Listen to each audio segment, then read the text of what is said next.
ನ್ಯೂಸ್ಗೆ ಸ್ವಾಗತ. ನಾನು ಚಂದ್ರಕಲಾ ನೂತನ್ ಗೌಡ. 12 ವರ್ಷ ಪ್ರಧಾನ ಸೇವಕರಾಗಿ ಮೋದಿ ಸೇವೆ.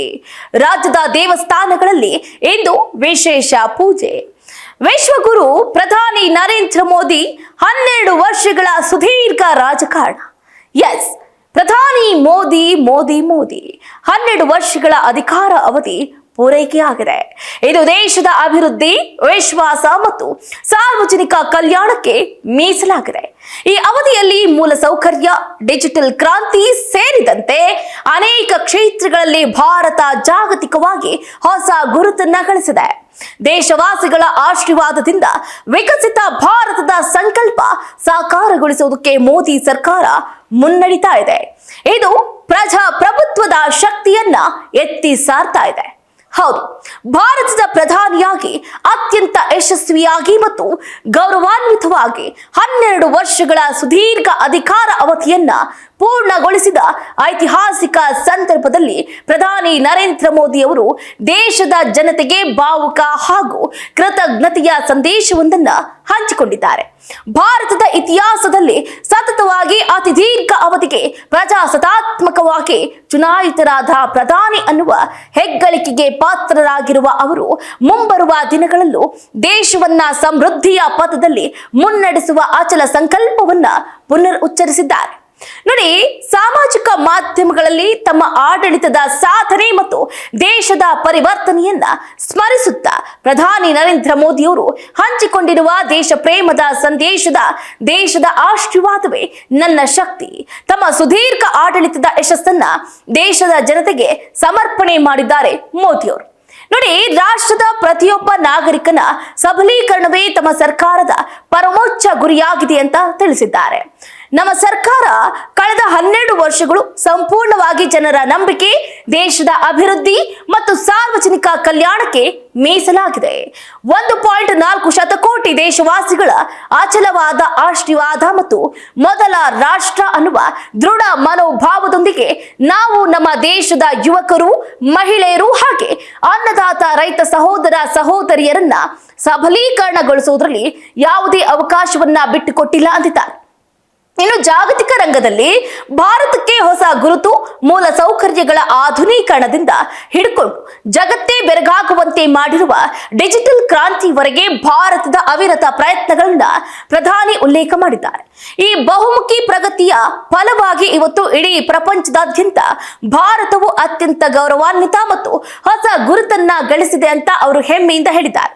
2047ರ ವೇಳೆಗೆ ವಿಕಸಿತ ಭಾರತ ಅಂದ್ರೆ ಅಭಿವೃದ್ಧಿ ಹೊಂದಿದ ಭಾರತ ಅನ್ನುವ ಮಹತ್ವಾಕಾಂಕ್ಷೆಯ ಸಂಕಲ್ಪವನ್ನ ಸಾಕಾರಗೊಳಿಸುವುದಕ್ಕೆ ನಾವು ಸೇವೆ, ಉತ್ತಮ ಆಡಳಿತ ಮತ್ತು ಸಮೃದ್ಧಿಯ ಇದೇ ಹಾದಿಯಲ್ಲಿ ಇನ್ನಷ್ಟು ವೇಗವಾಗಿ ಮುಂದುವರಿಯಲಿದ್ದೀವಿ ಅಂತ ಅವರು ಭರವಸೆಯನ್ನು ಕೂಡ ಇದೇ ಸಂದರ್ಭದಲ್ಲಿ ಕೊಟ್ಟಿದ್ದಾರೆ. ಇನ್ನು ಭಾರತದ ರಾಜಕೀಯ ಇತಿಹಾಸದಲ್ಲೇ ಅಪ್ರತಿಮ ಮೈಲಿಕಲ್ಲು ಅಂದ್ರೆ ಮೇ 26, 2014ರಂದು ಪ್ರಧಾನಿ ನರೇಂದ್ರ ಮೋದಿ ಅವರು ಮೊದಲ ಬಾರಿಗೆ ದೇಶದ ಪ್ರಧಾನಿಯಾಗಿ ಪ್ರಮಾಣ ವಚನ ಸ್ವೀಕರಿಸಿದರು.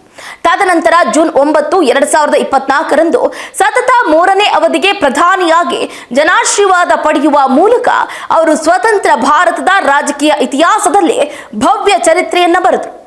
ಐತಿಹಾಸಿಕ ಮೈಲುಗಲ್ಲು ಜೂನ್ 9, 2026ರ ಇಂದಿನ ದಿನಕ್ಕೆ ಪ್ರಧಾನಿ ನರೇಂದ್ರ ಮೋದಿ ಅವರು ಅಧಿಕಾರದಲ್ಲಿ ನಿರತರಾಗಿ 4398 ದಿನಗಳನ್ನ ಯಶಸ್ವಿಯಾಗಿ ಪೂರ್ಣಗೊಳಿಸಿದ್ದಾರೆ.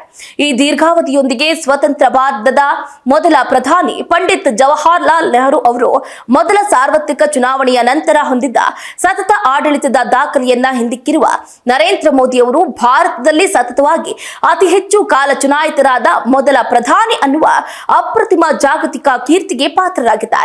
ದಶಕದ ಸುಸ್ಥಿರ ಆಡಳಿತ, ಆರ್ಥಿಕ ಸ್ಥಿರತೆ ಮತ್ತು ಬಡವರ ಕಲ್ಯಾಣ ಯೋಜನೆಗಳ ಮೂಲಕ ನವ ಕರ್ನಾಟಕ, ನವ ಭಾರತದ ನಾಯಕನಾಗಿ ಹೊರಹೊಮ್ಮಿರುವ ಪ್ರಧಾನಿ ಮೋದಿಯವರ ಈ ಯಶಸ್ಸು ಇಡೀ ದೇಶದ ಪ್ರಜಾಪ್ರಭುತ್ವದ ಶಕ್ತಿಗೆ ಹಿಡಿದ ಕೈಗನ್ನಡಿಯಾಗಿದೆ ಅಂತ ವಿಶ್ಲೇಷಕರು ಬಣ್ಣಿಸಿದ್ದಾರೆ. ಇನ್ನು ತಮ್ಮ ಸರ್ಕಾರ 12 ವರ್ಷಗಳನ್ನ ಪೂರೈಸಿದ ಮರುದಿನವಾದ ಅಂದ್ರೆ ಪ್ರಧಾನಿ ನರೇಂದ್ರ ಮೋದಿ ಅವರು ಸರ್ಕಾರದ ಸಾಧನೆ ಬಗ್ಗೆ ಗಮನ ಸೆಳೆದ್ರು.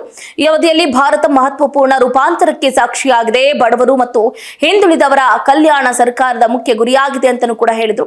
ಕಳೆದ 12 ವರ್ಷದಲ್ಲಿ ಭಾರತ ಗಮನಾರ್ಹ ಬದಲಾವಣೆಗೆ ಸಾಕ್ಷಿಯಾಗಿದೆ. ಈ ಬೆಳವಣಿಗೆಯ ಕೇಂದ್ರ ಬಿಂದು ಬಡವರು ಮತ್ತು ಹಿಂದುಳಿದವರ ಕಲ್ಯಾಣವಾಗಿದೆ.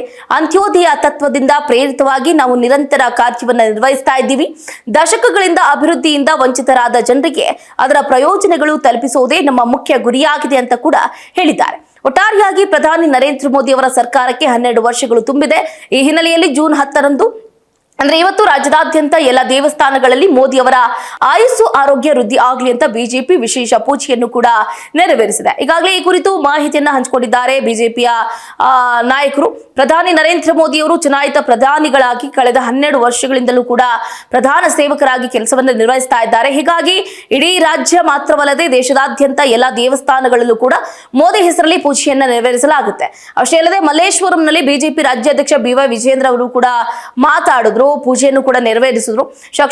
ಶಾಸಕ ಡಾಕ್ಟರ್ CN ಅಶ್ವಥ್ ನಾರಾಯಣ ಅವರು ಕೂಡ ಇದೇ ಸಂದರ್ಭದಲ್ಲಿ ಉಪಸ್ಥಿತರಿದ್ದು, ಗಾಂಧಿನಗರ ವಿಧಾನಸಭಾ ಕ್ಷೇತ್ರದಲ್ಲಿ ರಾಜ್ಯ ಉಸ್ತುವಾರಿ ಡಾಕ್ಟರ್ ರಾಧಾ ರಾಮ್ ಮೋಹನ್ ದಾಸ್ ಅಗರ್ವಾಲ್, ಮಲ್ಲೇಶ್ವರಂನಲ್ಲಿ ಸಹ ಉಸ್ತುವಾರಿ ಸುಧಾಕರ್ ರೆಡ್ಡಿ ಪೂಜೆಯನ್ನ ನೆರವೇರಿಸಿದ್ರು. ಇನ್ನು ಬನಶಂಕರಿಯಲ್ಲಿ ವಿಪಕ್ಷ ನಾಯಕ R ಅಶೋಕ್ ಅವರು ಕೂಡ ಪೂಜೆಯನ್ನ ಸಲ್ಲಿಸಿದ್ದಾರೆ. ಮೋದಿ ಅವರು 4398 ದಿನಗಳ ಯಶಸ್ವಿ ಆಡಳಿತದ ಮೂಲಕ ದೇಶದ ಜನರ ಸೇವೆಯನ್ನ ಸಲ್ಲಿಸಿದ್ದಾರೆ. ಈ ಹಿನ್ನೆಲೆಯಲ್ಲಿ ಅವರ ಆಯಸ್ಸು ಆರೋಗ್ಯ ವೃದ್ಧಿಗಾಗಿ ಪೂಜೆಯನ್ನ ನಡೆಸಲಾಗ್ತಾ ಇದೆ. ಇತ ಮಾಜಿ ಸಚಿವ ಗೋಪಾಲಯ್ಯ ಅವರು ಕೂಡ ಮಹಾಲಕ್ಷ್ಮಿ ಲೇಔಟ್ನಲ್ಲಿ ಶ್ರೀ ವೀರಾಂಜನೇಯ ದೇವಸ್ಥಾನದಲ್ಲಿ ಪೂಜೆಯನ್ನ ಸಲ್ಲಿಸಿದ್ರು. ವಿಧಾನ ಪರಿಷತ್ನ ವಿರೋಧ ಪಕ್ಷದ ನಾಯಕ ಚಲವಾದಿ ನಾರಾಯಣಸ್ವಾಮಿ ಅವರು ಕೂಡ ಶಾಂತಿನಗರದ ಕೆಂಪಮ್ಮ ದೇವಸ್ಥಾನದಲ್ಲಿ ಪೂಜೆಯಲ್ಲಿ ಭಾಗಿಯಾದರು. ರಾಜ್ಯದ ಎಲ್ಲ 39 ಸಂಘಟನಾತ್ಮಕ ಜಿಲ್ಲೆಗಳಲ್ಲಿ ಕೋರ್ ಕಮಿಟಿ ಸದಸ್ಯರು, ಸಂಸದರು, ಶಾಸಕರು, ವಿಧಾನ ಪರಿಷತ್ನ ಸದಸ್ಯರು ಸೇರಿದಂತೆ ಮಾಜಿ ಸಚಿವರು ಕೂಡ ವಿಶೇಷ ಪೂಜೆಯನ್ನ ಸಲ್ಲಿಸುವುದರ ಮುಖಾಂತರ ಪ್ರಧಾನಿ ನರೇಂದ್ರ ಮೋದಿ ಅವರು ಇದೇ ರೀತಿಯಾದಂತಹ ಆಡಳಿತವನ್ನ ನಡೆಸಲಿ, ಅವರಿಗೆ ದೇವರು ಆಯಸ್ಸು ಆರೋಗ್ಯವನ್ನ ಕೊಟ್ಟು ಕಾಪಾಡಲಿ ಅನ್ನುವಂತಹ ಪ್ರಾರ್ಥನೆಯನ್ನ ಸಲ್ಲಿಸಿದ್ದಾರೆ ಬಿಜೆಪಿಯ ನಾಯಕರು. ಇದಾಗಿತ್ತು ಇವರಿಗಿನ ಅಪ್ಡೇಟ್. ನೋಡ್ತಾ ಇರಿ ಸ್ಪೀಡ್ ನ್ಯೂಸ್, ನಿಮ್ಮದು ವೇಗ ನಮ್ಮದು.